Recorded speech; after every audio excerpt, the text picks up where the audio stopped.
السلام علیکم لسنرز، کیسے ہیں آپ سب؟ رات کا بہت ہی 2 بجے کا ٹائم ہے اور میں اس وقت بیٹھ کے ریکارڈنگ کرنے لگی ہوں۔ تو بڑھتے ہیں آج کی ریکارڈنگ کی جانب۔ ہینا نے اپنا ہاتھ اس کی گرفت میں دیکھتے ہوئے نظریں جھٹا کر اوپر کر کے معتصم کے چہرے کی جانب دیکھا۔ مجھے ایسے نہیں لگانی، مجھے وہ ہلدی لگانی ہے جو تمہارے وجود پر لگی ہے۔ لیکن وہ کیسے؟ یہ تو اب خراب ہو گئی ہے، میں آپ کو نئے والی لگاتی ہوں۔ ہینا رسانیت سے گویا ہوئی۔ نہیں، خراب نہیں ہوئی۔ کس نے کہا خراب ہو گئی ہے؟ تمہارے وجود پر لگنے سے اس کی شان اور بڑھ گئی ہے، معتصم خان نے کہا۔ لیکن کچھ نہیں، جو کہا ہے وہ کرو۔ ہینا کے لبوں پر انگلی رکھتا ہوا وہ اسے چپ کروا گیا تھا۔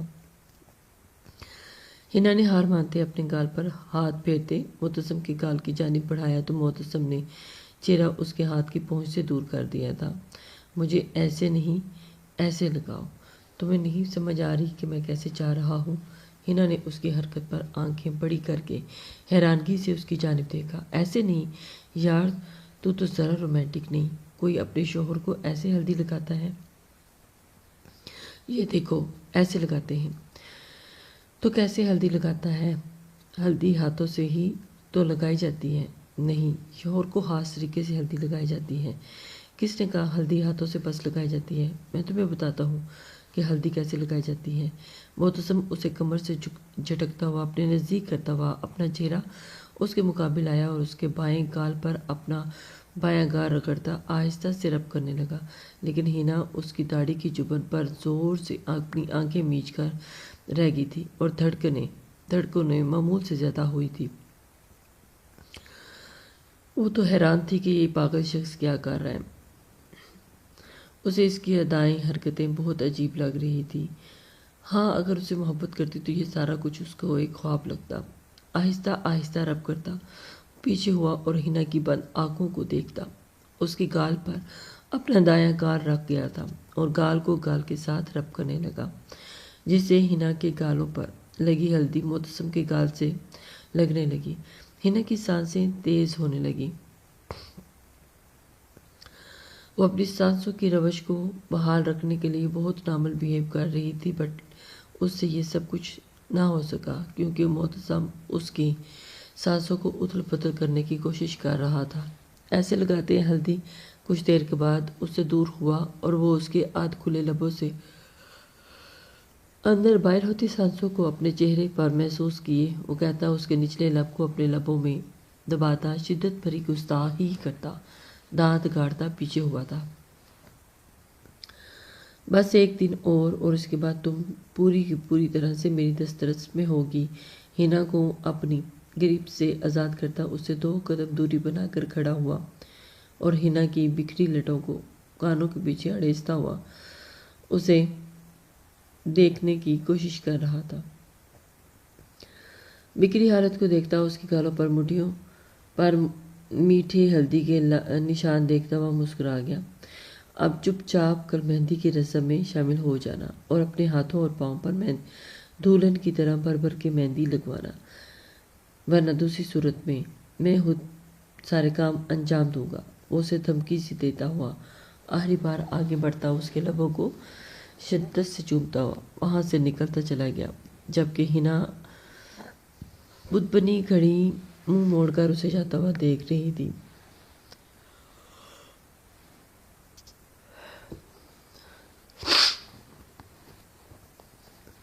ہینا کو تو اس بات کا اندازہ نہیں تھا وہ شخص اسے اس دیوانگی کی حد تک چاہتا ہے، اور سوچ رہی تھی امیرہ نور کہاں ہے۔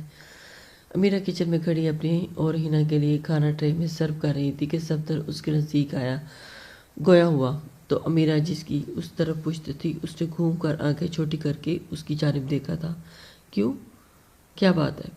وہ اس کی طرف دیکھ کر پوچھنے لگی۔ آپ کیوں پوچھ رہے ہیں؟ اور مجھے اس سے کچھ بات کرنی تھی۔ وہ کو ہاسا لمبا کیے اپنے بالوں میں ہاتھ پھیرتا ہوا بولا تھا۔ کیا بات کرنی تھی؟ امیرہ مشکوک انداز میں اسے پوچھنے لگی۔ کیسی بات؟ وہ اس کی طرف حیرانگی ہو کے دیکھنے لگی تھی۔ امیرہ کو اسے تنگ کرنے میں مزہ آیا لیکن اس نے وہ بات کو طول دینے لگی تھی۔ وہ تو نور سے مل کر ہی اسے بتاؤں گا۔ صفدر نے مسکرا کر بولا، نہیں بتاؤں گی، پہلے مجھے بتاؤ کیا بات کرنی ہے۔ جو بھی بات کرنی ہے آپ مجھے بتا دیں، میں نور کو بتا دوں گی۔ نہیں، مجھے اسی کو ہی بتانی ہے۔ گڑیا تم مجھے اس کا ٹھکانہ بتا دو، میں خود اس سے بات کر لیتا ہوں۔ نہیں، امیرہ اسے تنگ کرنے لگی تھی۔ خود صفدر اس کی شرارتوں سے بھی ملحوظ ہوتا رہا، سمجھتا ہوا بولا تھا، نہیں، میں پوچھ رہی ہوں نا آپ سے، آپ مجھے بات بتا دیں، میں خود امیرہ کو بتا دوں گی۔ آپ پریشان نہ ہوں، ایک شرط پہ آپ کو اس کا پتہ بتاؤں گی۔ امیرہ کے دل میں ایک دم سے خیال آیا۔ کیسی شرط؟ وہ بھی دل میں کچھ ٹھان بیٹھی تھی۔ اگر آپ ہم چاروں کو ابھی باہر آئس کریم کھلانے کے لیے لے گئے تو؟ ابھی؟ صفدر چونکا، کیونکہ سارا گھر مہمانوں سے بھرا ہوا تھا۔ وہ کیسے ان چاروں کو ان سب کے سامنے گھر سے باہر لے جا سکتا تھا؟ وہ تو چونک ہی اٹھا تھا امیرہ کی اتنی لاؤبالی سی فرمائش پہ۔ جی ابھی، لیکن گڑیا اس وقت گھر سب مہمانوں سے بھرا پڑا ہے۔ ایک کام کرتے ہیں، جب سب سو جائیں گے نا تو میں تم چاروں کو باہر آئس کریم کھلانے کے لیے لے جاؤں گا۔ لیکن امیرہ تھی ہی بہت ضدی، صفدر سوچتے ہوئے بولا تھا۔ امیرہ کو پر کاظم خان جو پروین بیگم سے کچھ باتیں کرنے آیا تھا، واپس جاتے جاتے اس کی نظر کچن میں کھڑے ان دونوں پر پڑی۔ انہیں ہنس ہنس کر باتیں کرتا دیکھ اس کے جسم میں آگ کے شرارے پھوٹنے لگے تھے۔ آنکھیں پل میں سرخ ہوئی، کن پٹی اور گردن کی رگیں غصے سے پھول کر باہر کو ابھری تھی۔ کاظم کو تو یہی بات برداشت نہیں ہو رہی تھی کہ امیرہ اس کے ساتھ کیسے ہنس ہنس کر باتیں کر رہی ہے۔ اپنی بیوی کو کسی غیر مرد سے ہنس ہنس کر باتیں کرتے دیکھ وہ آگ بگولا ہوا بیٹھا تھا۔ سب کی موجودگی کو نظر انداز کرتا وہ غصے کی آگ میں جلتا اس کی جانب بڑھا تھا۔ پکا نا، آپ بعد میں مکر تو نہیں جائیں گے؟ وعدہ کریں۔ امیرہ نے اپنا ہاتھ اس کے آگے پھیلایا تھا۔ پکا، وعدہ۔ صفدر مسکراتا ہوا اس کے پھیلاتے گئے ہاتھ پر اپنا ہاتھ رکھنے لگا تھا کہ بیچ میں ہی کسی نے اس کا ہاتھ پکڑا اور جھٹک دیا تھا۔ امیرہ یہ سب دیکھ کر حق تک سی رہ گئی، اپنے ہاتھ کو کسی کی سخت گرفت میں دیکھتے صفدر نے ہاتھ سے نظریں پھیرتے اوپر کی جانب دیکھا تھا، جہاں کاظم غصے سے سرخ لیے چہرہ کھڑا اپنی کالی سرخ مائل آنکھوں میں صفدر کو گھور رہا تھا۔ یہ کیا ہو رہا ہے؟ کاظم غصے سے بول رہا تھا، آئندہ اگر میری بیوی کو ہاتھ لگانے کی کوشش بھی کی تو ہاتھ توڑ کر معذور کر دوں گا، لیکن پھر کبھی کسی کی بیوی کو چھونے کا سوچے گا بھی نہیں۔ کاظم نے اس کا ہاتھ امیرہ کے ہاتھ سے دور لے جاتے پیچھے کی جانب جھٹک دیا تھا۔ امیرہ اس کی طرف دیکھنے لگی، صفدر کی پشت سے لگایا۔ امیرہ کو تو سمجھ ہی نہیں آیا کہ یہ جلاد انسان ہے کیا۔ آہ کاظم، کیا کر رہے ہو؟ میرا ہاتھ چھوڑو۔ ارے یار، وہ میری چھوٹی بہن کی طرح ہے، میں کیوں اس پہ بری نظر ڈالوں گا؟ تم سمجھ کیوں نہیں رہے ہو؟ وہ میری بہت پیاری بہنوں کی طرح ہے۔ نہیں، بہن ہوں، کزن ہوں یا پھر دوست، تمہارا اس سے کوئی بھی رشتہ ہو، لیکن پھر بھی تم اس سے 100 فٹ کی دوری پر رہو گے، سمجھے تم؟ اس کے ہاتھ کو مزید مروڑتے وہ اس کے کان میں گھرایا تھا۔ صفدر تو کراہ کر رہ گیا، جبکہ امیرہ بت بنی ہاتھ ایسے ہی آگے پھیلائی کاظم خان کو دیکھ رہی تھی، جو بنا وجہ یہ صفدر پر تشدد کر رہا تھا۔ اس کی سمجھ سے باہر تھا یہ شخص، اس کی شدتیں، اس کا پاگل پن، اس کا جنون۔ کاظم، تم پاگل ہو؟ جب کہہ رہا ہوں کہ وہ میری بہن ہے تو پھر ایسا کیوں بہیو کر رہے ہو؟ صفدر کے بازو میں بے تحاشا درد اٹھا تھا اور ایسے لگ رہا تھا کہ اس کا بازو ٹوٹ کر کاظم کے ہاتھ میں آ جائے گا، لیکن کاظم کو بالکل بھی نہیں اچھا لگا۔ کاظم، چھوڑے صفدر بھائی کو، انہیں درد ہو رہا ہے۔ امیرہ صفدر کو درد سے بلبلاتا دیکھ کر کاظم کا دائیں ہاتھ پکڑتی اسے ہی اپنی جانب کھینچنے لگی تھی کہ کاظم نے خونخوار نظروں سے اس کی جانب دیکھا تھا۔ اچھا، تمہیں کیا تکلیف ہے؟ خبردار اس شخص کی حمایت کے لیے تمہارے منہ سے ایک بھی لفظ نکلا تو ورنہ زبان کاٹنے میں 1 سیکنڈ نہیں لگاؤں گا۔ امیرہ خود حیران تھی کہ کاظم کو ایک دم سے کیا ہوا۔ کاظم کی شیر جیسی گراہٹ پر امیرہ سیکنڈ میں اس سے دور ہوئی اور سہمی نظروں سے کاظم کو دیکھنے لگی۔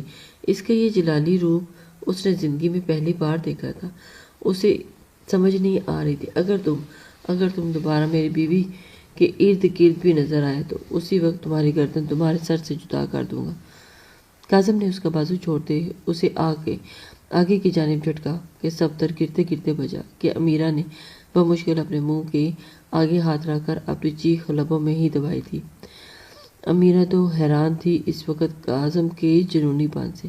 سائیکو انسان، صفدر کہتا، 1 سیکنڈ میں وہاں 9-2-11 ہوا تھا۔ لیکن کاظم نے اسی لمحے پیچھے سلیب پر رکھے چھری والے باکس سے بڑی چھری نکالتے امیرہ کو کمر سے پکڑ کر دیوار کے ساتھ لگاتے چھری اس کی گردن پر رکھی۔ سب کاظم خان نے اتنی اچانک کیا کہ امیرہ کو جب ہوش آئی تو اپنی گردن پر چھری دیکھ کر اس کی سبز آنکھیں خوف سے باہر کو ابھری تھی۔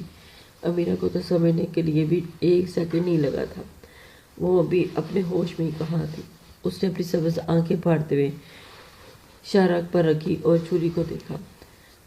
تمہاری ہمت کیسے ہوئی کسی نامحرم مرد کے ساتھ ہنس ہنس کر باتیں کرنے کی؟ کاظم کے غصے کو مزید چنگی آ رہی اسے اسی کے کندھے پر پڑے دوپٹے نے لگا دی تھی جو سر پر ہونے کی بجائے اس کے کندھے پر جھول رہا تھا۔ بس یہی بات تھی اور کاظم کا غصہ ایک دم سے اور بڑھ گیا۔ کاظم وہ میں صفدر بابا بھائی خبردار، اس کا نام اپنی زبان سے لیا، کہا تھا نا زبان کاٹ دوں گا۔ اس کی گردن پر چھری کا دباؤ اس نے بڑھایا کہ چھری تھوڑی سی اس کی شارک سے میں پیوست ہوگی اور امیرہ چیخ کر رہ گئی، کاظم وہ میں میرے بابا بھائی ہیں۔ امیرہ گردن پر ہوتی جلن سے اٹک اٹک کر بولی، ٹانگوں سے جیسے جان بالکل ختم ہو چکی تھی۔ وہ تو کاظم کے سہارے کھڑی تھی۔ اگر کاظم نے اسے کمر سے نہ پکڑا ہوتا تو شاید اس وقت نیچے فرش کی نظر ہو چکی ہوتی۔ دل بھی ہولے ہولے کانپ رہا تھا۔ صدمہ ہی اتنا گہرا تھا کہ کاظم خان جس سے وہ محبت کرتی ہے اس کا شوہر اس کی گردن پر چھری رکھ کے کھڑا تھا اور وہ اس صدمے سے لاچار، بالکل ہی بیگانہ سگا بھائی ہے نہیں کزن ہے۔ پھر گردن پر دباؤ بڑھاتے ہوئے پوچھا، نہیں۔ امیرہ نے جلدی سے نفی میں سر ہلایا، کہیں وہ چھری اس کی گردن پر پھیر ہی نہ دے۔ تو کس حق سے تم اس کے سامنے بنا دوپٹے کے کھڑی اپنے وجود کو برہنہ کیے اس کے ساتھ باتیں کر رہی تھی؟ کاظم آپ کیسی باتیں کر رہے ہیں؟ میں تو سوچ بھی نہیں سکتی۔ یہ تم نے کیا سوچا تھا کہ میرے نکاح میں ہونے کے باوجود پرائے مردوں کے ساتھ گلچھڑے اڑاتی رہو گی تو مجھے پتہ نہیں چلے گا؟ کاظم کے ہاتھ کی گرفت چھری پر مضبوط ہوئی تو امیرہ کی شرک ہلکی سی خون کی لکیر بہنے لگی تھی۔ کاظم میں ایسا سوچ بھی نہیں سکتی۔ کاظم کی باتیں تو اس کے پیروں تلے سے زمین کھسکا گئی تھی۔ وہ اس کے سوا کسی کے بارے میں سوچ بھی نہیں سکتی تھی۔ کیا وہ اس کی بہت سے واقف نہیں تھا، جانتا نہیں تھا کہ اس کی دیوانی تھی، دل و جان سے اس پر مرتی تھی تو کیسے کسی دوسرے مرد کا خیال بھی اپنے ذہن میں لا سکتی تھی؟ لیکن کاظم میں تو آپ سے محبت کرتی ہوں، ہچکیاں لیتی وہ آنکھوں سے موٹے موٹے آنسو بہاتے بولی تھی، جبکہ کاظم اپنے غصے میں ہلکان ہوئے جا رہا تھا۔ مجھے محبت کے دھوکے میں مت رکھنا امیرہ۔ کاظم خان میں کوئی بلاج خان نہیں جو تمہاری محبت پر یقین کر کے تم پر اندھا اعتماد کرنے لگوں گا۔ میں کاظم خان ہوں جو تم جیسی عورتوں سے نفرت کرتا ہے، جو محبت کا نام استعمال کرتے ہوئے گندے کھیل رچاتی ہیں۔ اس کی کمر کو اتنی مضبوطی سے کھینچا تھا کہ امیرہ کو اس کی کمر کی ہڈی ٹوٹنے کا اندیشہ ہوا۔ درد پوری کمر میں سرایت کرتی اس کی گردن تک آئی تھی، لیکن کاظم کو کہاں ہوش تھا۔ کاظم آپ غلط سمجھ رہے ہیں۔ خدا کے لیے ماما میری پاک محبت کو گالی مت دے۔ وہ اسے دہائی دے رہی تھی۔ کاظم کے الفاظ اس کا دل چیر رہے تھے۔ اس نے اس کی صاف پاک محبت کو گالی دے کر اس کی محبت کی توہین کی تھی۔ وہ سوچ بھی نہیں سکتی تھی اسے ان عورتوں سے ملاتے اس نے اس کے سچے جذبوں کا بڑی بے دردی سے قتل کیا تھا۔ وہ اس تکلیف کے آگے اپنی گردن پر ہوتی تکلیف کو ہی بھول گئی تھی۔ اگر تمہاری محبت اتنی پاک ہوتی تو تم میرے علاوہ اپنا سر کا بال بھی کسی نامحرم کو نہ دکھاتی، لیکن یہاں تو تم میرے منع کرنے کے باوجود انہیں کھول کر مردوں کے سامنے ننگے سر گھوم پھر رہی ہو، اپنی طرف راغب کرنے کی کوشش کر رہی ہو۔ نہیں، پتہ نہیں میں کیسے بھول گئی، جب تک تم عورتیں 3-4 کو اپنا پیچھے۔ بس کاظم، بے ساختہ امیرہ کا ہاتھ کاظم کی طرف اٹھا تھا، یہ گال پر پڑا تھا۔ یہ ایک فطری عمل تھا جو کاظم خان کی باتوں سے ہوا تھا۔ امیرہ کو تو سمجھ ہی نہیں آئی تھی کہ اس نے کیسے اس پر ہاتھ اٹھایا۔ بس کر دے، میں نہیں برداشت کر سکتی اپنی محبت کی اتنی تجلی۔ وہ روتے ہوئے چلائی تھی، آپ کو میری محبت دھوکہ فریب لگتی ہے نا، تو ابھی اسی وقت یہ چھری میری گردن پر رکھ کر چلا دے۔ خدا کی قسم اف تک نہیں کروں گی، لیکن یوں میری محبت کو بدنام نہ کریں۔ آنسو آنکھوں سے بہتے ہوئے اس کے گالوں کو بھگوتے گلے کی گہرائی میں گر رہے تھے۔ کاظم اس کی طرف دیکھ کر بنا دھیان ہی دیے کہ خون اس کی گردن سے بہنے لگا،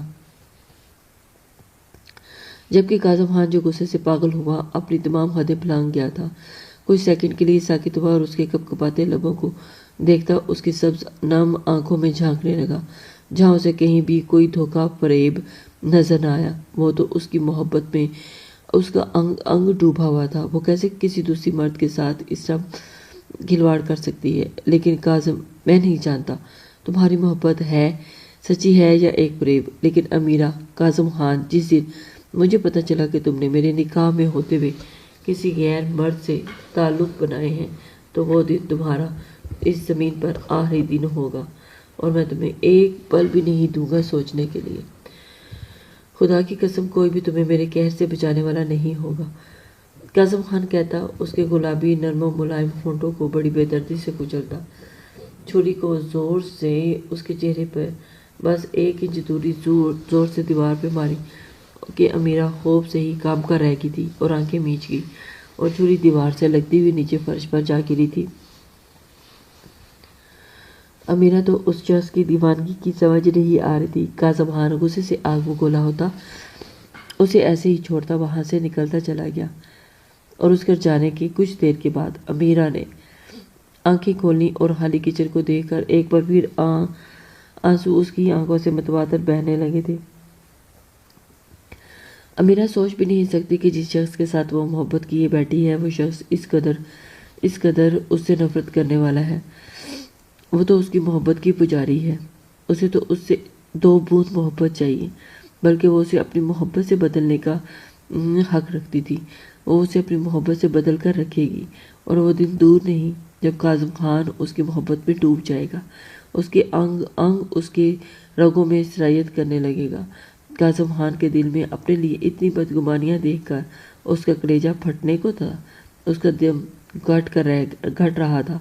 جس محبت کی بنا وہ سانسیں بھرتی تھی، اسی محبت سے آج اس کا دم گھٹ رہا تھا۔ وہ سوچ بھی نہیں سکتی تھی کاظم خان اس کے پر اس طرح کی باتیں کرے گا۔ وہ بھاگتے کچن سے نکلتی اوپر چھت کی جانب بھاگی تھی، اس سے اب سانس لینا دشوار ہو گیا تھا، اس کا دم گھٹ رہا تھا اور وہ کھلی ہوا میں سانس خارج کرنے کی متلاشی تھی کہ اپنے اندر کا غصے کا انبار لیے وہ آگ کی طرح دہکتا ہوا وہاں سے سیدھا اپنے جم روم میں آیا تھا، اور پچھلے 1 گھنٹے سے وہ لگاتار اپنے غصے کے بینچ لگانے لگا۔ بیچنگ بیگ کو مکے مارتے ہوئے اس کے الٹے ہاتھ کی انگلیوں سے خون رسنے لگ گیا تھا۔ وہ اس قدر اپنے غصے میں پاگل ہو رہا تھا۔ بارش کی وجہ سے آج فائٹ سٹاپ کر دی گئی تھی، ورنہ اس کا آج سارا غصہ کسی فائٹر کی طرح نظر ہونا تھا۔ فائٹر نہ صحیح، لیکن وہ خود کو تکلیف پہنچا کر خود کو اذیت دے رہا تھا۔ لیکن کیوں؟ وہ تو اس سے نفرت کرتا تھا۔ پھر شرٹ لیس اس کا پھولا سینہ پسینے سے بھیگ چکا تھا، اور بالوں سے پسینہ پانی کے قطروں کی طرح اس کے چہروں پر گر رہا تھا۔ اسے اس طرح غصے سے پاگل اپنے آپ کو دیکھتا ہوا وہ حیران ہو رہا تھا۔ چہرہ اس کا سانس پھولنے کی وجہ سے سرخ پڑ چکا تھا، آنکھیں غصے کی وجہ سے شدید سرخ ہو رہی تھی، اور وہ اس کے بارے میں سوچ رہا تھا، میں کیوں ایسے کر رہا ہوں؟ اپنے حال سے انجان صفدر اور امیرہ کا غصہ اس پنچنگ بیگ پر نگاہ رہا تھا۔ امیرہ کا صفدر سے باتیں کرتا مسکراتا چہرہ بار بار اس کی آنکھوں کے سامنے آتا اس کے غصے میں مزید اضافہ کر جاتا تھا، اور اسی وجہ سے وہ خود میں ہلکان ہو رہا تھا، اور اسے کہاں برداشت تھا کہ اس کی بیوی اس کے علاوہ کسی اور کے ساتھ مسکرا کر بات کرے۔ وہ تو بس اسی کی تھی، اور اسی کے ساتھ بات کرنے کی حق رکھتی تھی۔ اس نے کسی کو اتنا حق نہیں دیا تھا کہ کوئی اس کی بیوی کو کسی بھی حق سے چھوئے، اور اسی لیے اس کو یہ سب برا لگ رہا تھا۔ وہ صرف اس کی تھی، اس کی ملکیت۔ وہ ہرگز کبھی دوسرا بلاج خان نہیں بنے گا۔ اس نے سوچ بھی کیسے لیا کہ وہ اس کے علاوہ کسی اور کے ساتھ بات کرے جو بیوی پر اندھا اعتماد کرتا خودکشی جیسی حرام موت کو گلے لگا گیا تھا۔ اپنے باپ کو یاد کرتے اس کے دماغ کی شریانیں پھٹنے کے قریب ہوئی تھی۔ وہ چیختا زور زور سے پنچنگ بیگ کو مارنے لگا تھا۔ اس کی انگلیوں کے پورے زخمی ہو چکی تھی اور ان سے خون بہنے لگا۔ کاظم، میں آپ سے محبت کرتی ہوں۔ امیرہ کا روتا ہچکیاں بھرتا سر تپا اس کی نظروں کے سامنے آیا۔ ابھی کچھ دیر پہلے کہے گئے الفاظ، اس کی ڈری سہمی آواز اس کے کانوں میں پڑی تو وہ ایک دم بوکھلا کر رہ گیا۔ پنچنگ بیگ پر ہٹ کرتے ہوئے اس کے ہاتھ کو ایک پل تھمے تھے اور وہ چاہ کر بھی اس کی آنکھوں سے نظر آتی اس کی سچائی کو جھٹلا نہیں پا رہا تھا۔ خدا کے لیے میری پاک محبت پر ایسے شک نہ کریں، اس کی تذلیل مت کریں، میں مر جاؤں گی، میری محبت کو گالی مت دیں۔ اس کے الفاظوں میں موجود درد اس کی آنکھوں میں صاف دکھائی دے رہا تھا اور اس کی دھڑکنیں بڑھا گیا تھا۔ سچ اور جھوٹ کے بیچ کا وہ موازنہ نہیں کر پا رہا تھا۔ نہیں کرتی میں تم سے محبت، نہیں رہنا مجھے تمہارے ساتھ۔ میں نے پوری زندگی تم جیسے انسان کے ساتھ رہ کر برباد کر دی۔ میں سوچ بھی نہیں سکتی تھی کہ یہ سائیکو انسان ہوگا۔ میں نے تو تم سے محبت کی تھی، محبت کی چاہ کی تھی۔ ایک اور تیز نفرت سے بھرپور آواز اس کے کانوں میں گونجی تو اس نے قرب سے آنکھیں بند کر کے کھولی اور ایک بار پھر اس عورت کو یاد کرتا ہوا اس کا چہرہ اس کی آنکھوں کے سامنے تصور کرتا سارا غصہ اس پر اتارنے لگا تھا۔ اس کی ماں کا چہرہ اس کی آنکھوں کے سامنے بار بار جھوم رہا تھا اور ایک بار پھر کسی کی مکاری دھوکہ کسی کی سچی محبت پر غالب آ گیا تھا۔ وہ سوچ بھی نہیں سکتی، امیرہ کو تو یہ بات سمجھ بھی نہیں آ رہی کہ آخر وہ اپنی محبت کا یقین کیسے دلائے۔ اگر ایک بار کسی نے دھوکہ دیا ہے تو اس کا مطلب یہ نہیں کہ ساری عورتیں ایسی ہوں۔ روتی ہوئی اوپر والے چھت پر چلے گئی۔ تیز برستی بارش، اس کے ساتھ چلتی ٹھنڈی یک ہوا انسانی وجود کو کپکپانے پر مجبور کر رہی تھی، جبکہ امیرہ اپنی سانس کو ہوا میں معلق کرنے کے لیے اوپر آئی تھی۔ امیرہ روتی بنا کسی کی پرواہ کیے چھت کے بیچوں بیچ دھاڑ مار مار کر رونے لگی تھی۔ اسے اس وقت کسی کے کندھے کے سہارے کی ضرورت تھی۔ وہ کندھا، وہ مضبوط کندھا جس سے وہ محبت کے دعوے رکھتی تھی۔ اندر کا غبار آنسوں کے ذریعے باہر نکالنا چاہا تاکہ سینے میں ہو رہی گھٹن شاید کم ہو جائے، لیکن وہ گھٹن تو مزید بڑھتی جا رہی تھی۔ اسے اپنی اس کنڈیشن کا اندازہ ہی نہیں ہو رہا تھا۔ آج اس ظالم انسان نے ظلم کی انتہا کر دی، اس کی محبت کو گالی دی تھی اور اس پر بد چلن عورت کا الزام بھی لگایا تھا۔ اپنی ہی محبت کے ہاتھوں آج وہ ذلیل ہو کر رہ گئی تھی۔ وہ تو سوچ بھی نہیں سکتی تھی۔ گھٹنوں کو فرش پر فولڈ کیے بیٹھی، سر نیچے فرش پر لگائے سجدے کی صورت میں وہ فرش پر گری چیخ چیخ کر رو رہی تھی۔ اسے کاظم خان کی باتیں رہ رہ کر یاد آ رہی تھی۔ یہاں اس کی چیخیں سننے والا کوئی نہیں تھا۔ وہ صرف اکیلی اس وقت اپنے دل کا غبار نکال رہی تھی۔ اسے اس بات کی اندازہ ہی نہیں تھا کہ وہ اس کی محبت کو گالی دے گا، اور نہ ہی اپنے رب سے کوئی گلہ شکوہ کر رہی تھی، بلکہ اس رب نے تو اس کی محبت کو محرم کی صورت میں ملا دیا تھا۔ اسے اور کیا چاہیے تھا؟ لیکن وہ محرم ہی اسے نفرت کے دعوے کرتا تھا، تو پھر وہ کیوں اپنے رب سے کوئی بھی شکوہ کرتی، کوئی بھی شکایت کرتی؟ اسے تو اس بات کا شکوہ کرنا ہی نہیں تھا۔ وہ بس رو کر اپنا دل ہلکا کرنا چاہتی تھی۔ اتنا سب ہونے کے بعد اس کا دل کاظم خان کی جانب سے برا نہیں پڑا تھا۔ اس کی وجہ شاید بچپن سے اس کے ماضی کی باتیں جو ابھی تک اس کے ذہن میں تھی وہ واقف ہونا چاہتا تھا۔ وہ جانتی تھی کہ وہ کیوں عورتوں سے اتنا ہار کھاتا تھا، کیوں اسے عورت ذات سے اتنی نفرت تھی، کیوں وہ اس کا دل کیا کہ کاش وہ عورت اس کے سامنے ہوتی تو وہ اس کی گردن مروڑنے کے لیے ایک سیکنڈ نہ لگاتی، جس نے اس کی کاظم خان کو شخصیت کو مجروح کر کے رکھ دیا تھا، کاظم کو اتنا بے رحم اور سپاک بنا دیا تھا کہ اس کی سچی محبت بھی اسے ڈھونگ لگ رہی تھی اور اس کو سوچ کر چاہ کر بھی نہیں بدل سکتی تھی۔ اس نے سوچ بھی لیا تھا کیا وہ ثابت کرے گی، اپنی محبت کو ثابت کرے گی کہ اس کی محبت کتنی پاک اور سچی ہے۔ امیرہ کو اپنے اندر میں ایک ایک مضبوط ارادہ کر لیا تھا۔ کاظم خان کو اس بات کا احساس کروائے گی کہ دنیا میں سچی محبت بھی پائی جاتی ہے، اور امیرہ کاظم خان کی محبت پاک ہے، بالکل پاک اور سچی محبت ہے۔ وہ کاظم خان سے اس قدر محبت کرتی تھی کہ اس کی اتنی زیادتی کے باوجود بھی اس کے لیے کوئی بھی دل میں بات نہ رکھ سکی۔ برستی بارش میں وہ اپنے ہوش و حواس سے بیگانہ فرش پر گری مکمل طور پر بارش میں بھیگ چکی تھی۔ سینے میں اس قدر جلن تھی کہ باہر کی ٹھنڈ کا اسے احساس ہی نہیں ہوا۔ سیکنڈ منٹوں میں اور منٹ گھنٹوں میں تبدیل ہو گئے تھے، لیکن اسے ایسے ہی بارش میں پڑی ہوئی تھی، جسم میں کوئی ہلچل نہیں ہو رہی تھی، اور اب تو رونے کی وجہ سے اس کی ہچکی بند کی تھی۔ وہ روتی چلی جا رہی تھی اور آواز بھی بند ہو گئی تھی۔ اسے اتنا کرب اور دکھ ہوا تھا کہ وہ آج مہندی کا فنکشن تھا، پورے ولا میں ہلچل مچی ہوئی تھی، بڑے سا مہمانوں کی مہمان نوازی میں لگے ہوئے تھے، لیکن ان لڑکیوں کی تو سمجھ سے باہر تھا سارا کچھ۔ سب اپنی اپنی تیاریوں میں مصروف تھے۔ مہندی کے فنکشن کا انتظام بھی خان ولا کے لان میں کیا گیا تھا، جس کا سارا انتظام معتصم نے سنبھالا ہوا تھا۔ کسی قسم کی کوئی کمی، کوئی بھی چیز نہ رہ جائے۔ مامی، آپ کو امیرہ کا پتہ ہے وہ کہاں ہے؟ مانور اور ہنا، جو رات بھی امیرہ کا انتظار کر کے سو گئی تھی، صبح پھر امیرہ کے کمرے میں نہ پا کر اسے اب فوزیہ کے پاس آئی تھی کہ شاید انہیں اس کا پتہ ہو۔ نہیں، مجھے تو نہیں پتہ اس کا وہ کدھر ہے۔ کیوں؟ کیا ہوا؟ اماں کے ساتھ ہوگی، ادھر جا کر چیک کرو۔ نہیں، وہاں بھی نہیں ہے۔ ان کو ایک دم سے بے چینی نے گھیر لیا تھا۔ کیا مطلب؟ نانو کو بھی نہیں پتہ اس کا؟ رات بھی کمرے میں نہیں آئی اور ابھی بھی ہمیں نہیں مل رہی کہیں پہ۔ کہاں جا سکتی ہے وہ؟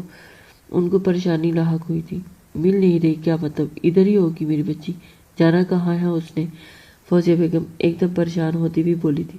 نہیں، ہم کب سے اس کو ڈھونڈ رہی ہیں، ہمیں وہ نہیں ملی۔ جاؤ ایک بار سارا گھر دیکھ کے آؤ، اور کاظم والے پورشن میں بھی چیک کر کے آنا، اور گارڈ سے پوچھو جا کر، شاید اس نے اسے کہیں باہر جاتے ہوئے دیکھا ہو۔ جی اچھا۔ وہ دونوں پریشانی کے عالم میں باہر کی طرف نکلی۔ فوزیہ کہتی بڑبڑاتی ہوئی باہر کی جانب نکلی، اور اس کے پیچھے مانور اور ہنا بھی باہر نکلی تھی۔ فوزیہ پریشان ہوگی کہ بچی کہاں جا سکتی ہیں، وہ تو ایسے کبھی باہر گئی ہی نہیں ہے، لیکن پتہ نہیں۔ مانور اور ہنا کچھ ہی منٹوں میں سب پورا گھر چیک کر چکے تھے، لیکن امیرہ کہیں نہیں تھی۔ گارڈ کو بھی کہنا تھا کہ اس نے امیرہ کو کہیں باہر جاتا نہیں دیکھا تھا، اور ساری گاڑیاں بھی گھر پر ہی موجود تھیں، تو پھر وہ کہاں جا سکتی ہے؟ سب ایک دم سے پریشان ہو گئے تھے۔ روحان، میری بچی پتہ نہیں کہاں چلے گی۔ فوزیہ کی آنکھوں سے آنسو بہنے شروع ہو گئے تھے۔ اس کی ماں پریشان ہو گئی تھی کہ اس کی بچی کدھر چلے گی۔ آج اس کی مہندی کا فنکشن تھا، سب اسی کے لیے پریشان تھے۔ سب خال میں پریشان بیٹھے۔ کسی نے چھت پر چیک کیا۔ کچھ دیر کے بعد معتصم بولا تو مانور نے نام میں سر ہلا دیا تھا، تو فوراً چھت کے اوپر پہلے چیک کر کے آؤ۔ اور پھر معتصم کے کہنے پر مانور بھاگتی ہوئی بنا دیر کیے چھت کی جانب بھاگی تھی۔ سیڑھیاں تیزی سے چڑھتے ہوئے وہ اوپر کی جانب آئی۔ کاظم، پروین بیگم نے زور سے اس کے روم کا دروازہ کھٹکھٹایا۔ کاظم، جو ابھی کچھ دیر پہلے ہی روم میں آیا تھا، ابھی آ کر لیٹا ہی تھا، مسلسل دروازے پر ہوتی دستک اور باہر سے آتی پروین بیگم کی آواز سن کر اس نے اپنی نیند کے خمار میں ہی پوچھا تھا، کون؟ آواز دی۔ سرخ ہوتی ہوئی آنکھیں کھول کر دروازے کی جانب دیکھا اور کھڑا ہوتا ہوا صوفے پر پڑی اپنی شرٹ اٹھا کر پہنتا ہوا دروازے کی جانب بڑھا تھا۔ دروازہ کھولتے ہی اس نے سامنے دیکھا کہ فوزیہ بیگم کھڑی ہیں۔ بیوٹی گوئن، کیا ہوا؟ صبح صبح میرا روم کا دروازہ پیٹ رہی ہیں، وہ آنکھوں کو مسلتا ہوا بولا تھا۔ امیرہ کہاں ہے؟ وہ اس کی جانب بغیر کسی تمہید باندھے اس سے پوچھنے لگی تھی۔ کاظم، امیرہ بیٹی کہیں نہیں مل رہی، ہم سب پریشان ہیں، پتہ نہیں بچی کہاں چلے گی۔ پروین بیگم آنکھوں میں آنسو لاتی ہوئی